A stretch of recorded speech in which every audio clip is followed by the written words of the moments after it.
ജ്യോത്സ്യന്മാരെ കുറിച്ച് എന്താണ് പറയാനുള്ളത്? ഫഖാല റസൂലുള്ളാഹി സ്വല്ലല്ലാഹു അലൈഹി വസല്ലം, ഹബീബായ റസൂലുള്ളാഹി സ്വല്ലല്ലാഹു അലൈഹി വസല്ലം തങ്ങൾ പറഞ്ഞു അത്രേ, ലൈസൂ ബിശൈഇൻ, നബി തങ്ങളുടെ വാക്കാണ്, ലൈസൂ ബിശൈഇൻ, അവരൊരു ചുക്കുമല്ല, അവരൊന്നുമല്ല എന്ന് നബിയുനാ റസൂലുള്ളാഹി സ്വല്ലല്ലാഹു അലൈഹി വസല്ലം. അവരൊന്നുമല്ല. നിങ്ങൾ മനസ്സിലാക്കിയത് എന്തോ സംഭവം എന്നാ നിങ്ങൾ കരുതിയത്. അവരൊന്നുമല്ല, ഹബീബ് മുഹമ്മദ് മുസ്തഫ.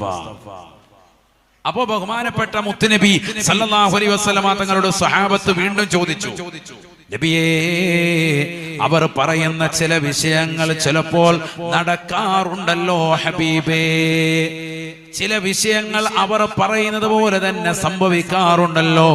ചെന്ന് കേളുമ്പോൾ അവർ ചില പ്രവചനങ്ങൾ നടത്തും, അതേപോലെ നടക്കാറുണ്ടല്ലോ ഹബീബേ. ഹബീബായ റസൂൽ